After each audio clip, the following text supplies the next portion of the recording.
We're going to start off by talking about art and photography. Do you like art?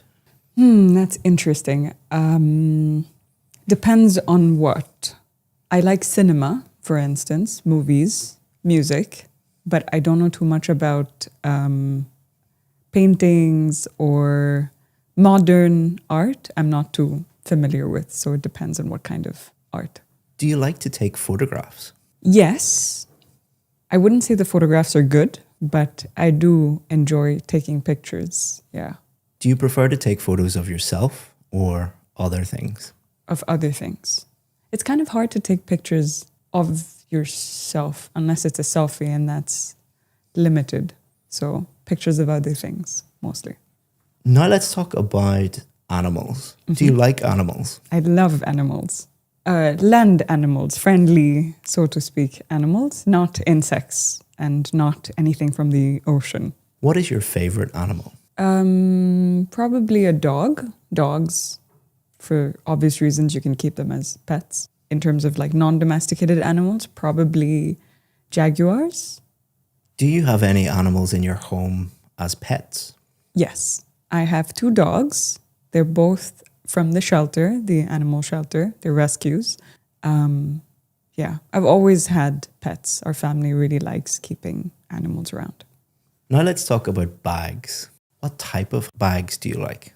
I prefer purses that are a little bit on the larger side, just because I like to put everything of my life in my purse.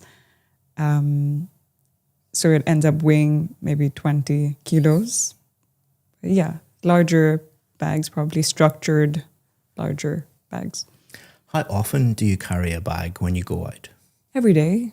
I think that's the case for most women. I think they carry a bag even if you go down to the grocery or the supermarket, you take your bag with you usually, right? What sort of bags do women like to buy? It depends. It depends on your outfit. It depends on where you're going. For the day, if you're going to the office, you probably want something bigger that can fit your laptop, your phone, paperwork, everything that you might need during the day. If it's nighttime, you'd want something smaller, like a clutch, something more sleek, elegant. So it depends. If you're traveling, you'd want a much bigger bag that's able to fit not just you, but all of your family's stuff as well. So everything. Women like all kinds of bags. That's why we have so many of them. Now let's talk about birthdays. What did you usually do on your birthday when you were a child? So when I was a child, in school, we had a uniform. Everybody wore a uniform to school. So when it was your birthday, it was the one day of the year that you were allowed to wear whatever you wanted. So it was a big deal. I mean, at least I would pick out my outfit like 2 months in advance. It would be like a little dress, like a princessy frock, matching shoes, matching accessories for your hair. And then you would take some kind of chocolate or candy to school. And then you could take like a period off and go and give the candy out to other teachers and other kids in the school. And we looked forward to it every year. It was the highlight to not have to wear the uniform, to wear whatever you wanted, and to basically be able to skip class and go out and hand out chocolates because it's your birthday. How do you normally celebrate your birthday now? Very differently. Everyone's allowed to wear whatever they want now, so it's kind of doesn't have the same charm. It depends. I like to do a little dinner with my friends, something low-key. I'm not a very big party person. So dinner is usually good, followed by probably like a games night or a movie night at home or at the cinema, something low-key. Do you think it's important to give someone a card on their birthday? Like a handwritten, like a birthday card? I think so, yes, because I'm quite sentimental and emotional. So I prefer more emotional, sentimental gifts. So I think if someone takes the time to write something by hand for you, I think that I mean, I hold on to stuff like that. So I think it's a very nice, thoughtful present to give someone on their birthday. The first time I met a new friend, so I'm going to go way back. It was my first day of school, kindergarten. And I met a girl named Amanpreet Kaur. We were about, I think we just turned 4 years old. We met obviously in kindergarten, first day of school. What I liked about her when I first saw her, I mean, we were sitting together where the teacher made us sit next to each other. And she had this long hair and it was like sectioned into 2 parts and it was just braided all the way down. And she had the cutest face I've ever seen. She had this little fluffy marshmallow-like face. I guess that's all it takes when you're a kid to want to be friends with somebody. And then I tried to... So there's like this little thing that kids do where they put their thumb out to show other kids that I want to be your friend. And then if you don't want to be friends with them, you do this. It's like a silly little thing. So I did this to her. I put my thumb out to say, hey, do you want to be friends? And she was like, this. And I was heartbroken. I was like, how can she not want to be my friend? And then I saw her again the next day. And the next day after that, and the day after that. And then eventually we ended up becoming best friends. She did it back to me, obviously, at some point. She was my first best friend that I ever had in life. She was from Punjab, which is a part of India. And her mom used to make the most amazing, it's called paratha. It's like this stuffed bread. It's like they put potato and spices into a flatbread. And my mom used to make something called sira, which is sweet semolina situation. Okay. That's the end of the 2 minutes. Okay. We've been talking about a friend that you met, and we're going to now talk about friends at school. How important is it for children to have lots of friends at school? To thank you for watching this video, I want to give you a free course that has helped thousands of students improve their IELTS speaking score. What it's going to do is take you through every single part of the test and give you strategies for part 1, part 2 and part 3, and also allow you to practice at home for free and get feedback. To sign up for that for free, all you have to do is just click the link in the description. Thanks very much, and let's get back to the video. It depends, I would say. I would perhaps think that quality is more important than quantity. So I wouldn't say that the objective should be to make as many friends as you can or to be popular, as much as the objective should be to build meaningful friendships with people. That could be one person, that could be 5 people, that could be 10 people, situational, I would say. Yeah, so it's not so much how many friends you have as it's not as important to have a lot of friends as it might be to have people that you can trust, that you can kind of take with you in life for a longer term. Do you think it is wrong for parents to choose which friends their children have? Again, that's a tricky one. Now, when I answer these questions, I'm thinking back to real life situations. And in some cases, I have seen parents interfering and trying to make those decisions for their children where they were right to do so because the child was in bad company and they were too naive or too, I guess they were just too naive to see that that situation was not right for them. But the parent obviously was able to identify that my child's in bad company. So in those cases, I would say that your parents are able to read a dangerous situation better.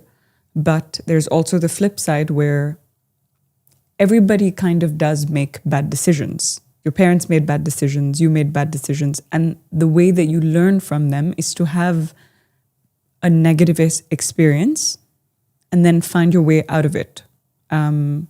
So I would say that I can see certain situations, whether it's bad relationships, bad friendships when you're younger, not relationships when you're younger, friendships when you're younger, Sometimes it's necessary to have that experience so that you know firsthand how to deal with that situation.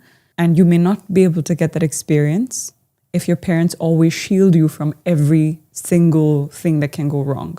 So I can kind of see, depends on the situation, I would say. Now let's talk about making new friends. Can you think of any disadvantages of making new friends online? Disadvantages of making new friends online? I think there's more disadvantages to making new friends. I mean, there was a show recently that came out on Netflix called Tinder Swindler. The thing is with most of what we see online isn't real, whether it's social media or even news for that matter. Everything is kind of edited and monitored to present a certain kind of image.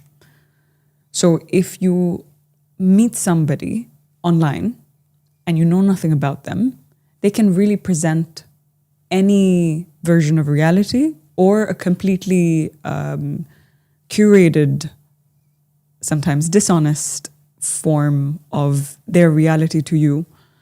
So it's a very dangerous game to play. Friendships or relationships? Both. Friendships. Yeah, it's somebody you know nothing about is everything can go wrong there, right? Would you say it is harder for people to make new friends as they get older? Yes. I think it becomes harder for people to make friends as they get older. I think adults are perhaps a little bit more structured. I mean, the older that you get, the more set you get in your ways, your routine, where you work, your family, your gym. For children, it's very easy for children to interact with other children. Like if you put two kids in a room in 3 seconds, they're talking to each other without any restrictions. They're talking about all of their family secrets and everything, they're comfortable. But with adults, obviously, people tend to be more filtered when they interact with other adults. Also, I think if you've been friends from the time that you were a child with somebody, you've lived through so many life events together that kind of bond is hard to build with someone that you meet in your mid-30s because you've just lost so much time that you're learning about them from scratch, where they went to school, about their family, about their relationships, about their siblings. So yeah, I think it's not impossible. You can make a lot of incredible friendships later in life, but it's probably harder to come by than if you were a kid in play school. So what I'm going to do now is give you feedback on each part, because each part is a little bit different, give you some tips on how to perform as well or even better next time.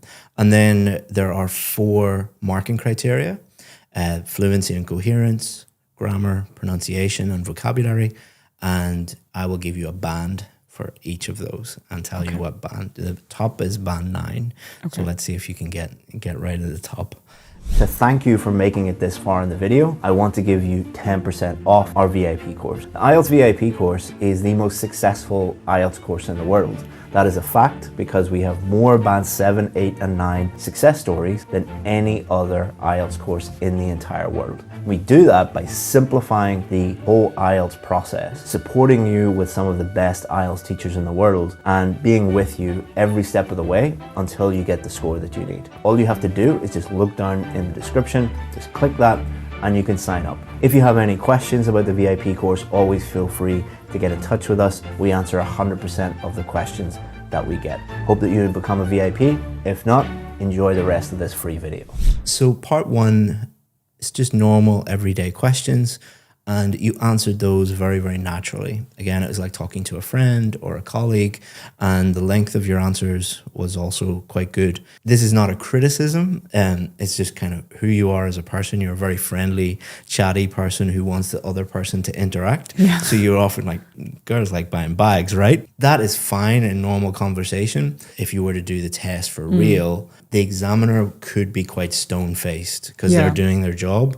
They're not being unfriendly. they just have a job to do, and they're Right. trying to think about your grammar and your vocabulary and your pronunciation and your fluency, and there's a lot going on there. Yeah. And for them, they cannot start to interact with you. Yeah. And on test day, you might not get a very friendly Friendly. examiner like me.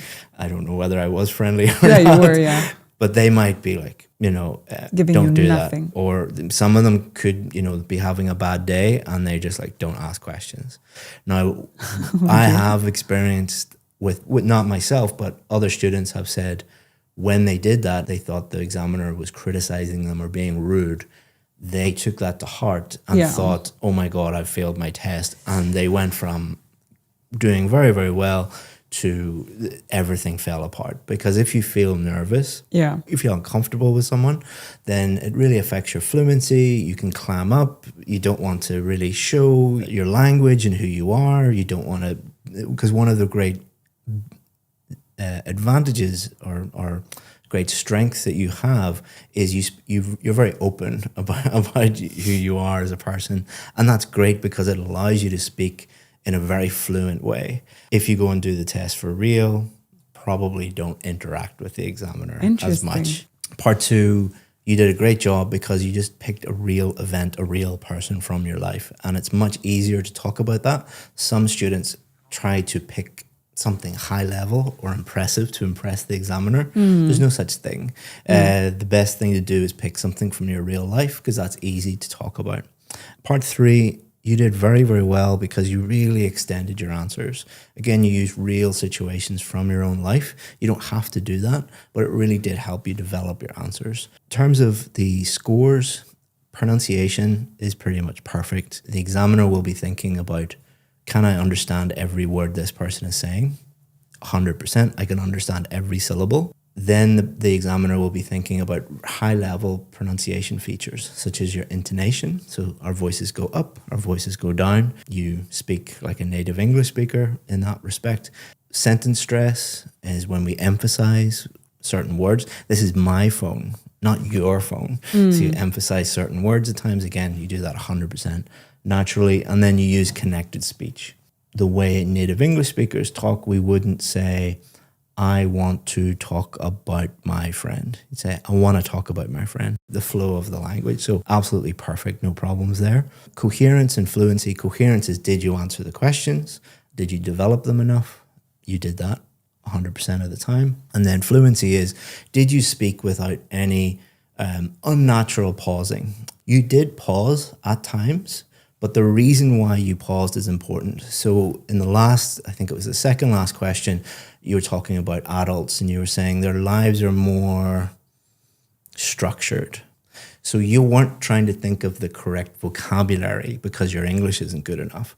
You were trying to just formulate your thoughts and come up with the appropriate, precise word, which you did. So that demonstrates to the examiner that you have a very high level of vocabulary. Because if you were, because you're trying to think of the correct, what's the word? Yeah. So when people don't really know the language, then they would stop. And also because you approach this not as a test, but more as a conversation, and you are very open and talk about your life in a very open way, that really helps with fluency. So again, top marks for fluency and coherence.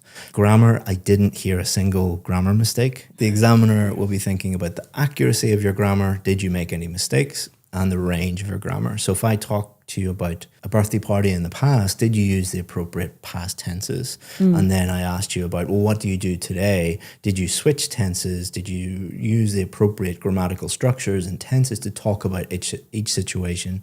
And again, you did that perfectly. Vocabulary, very natural. You use a nice mixture of just normal everyday words, which everybody uses.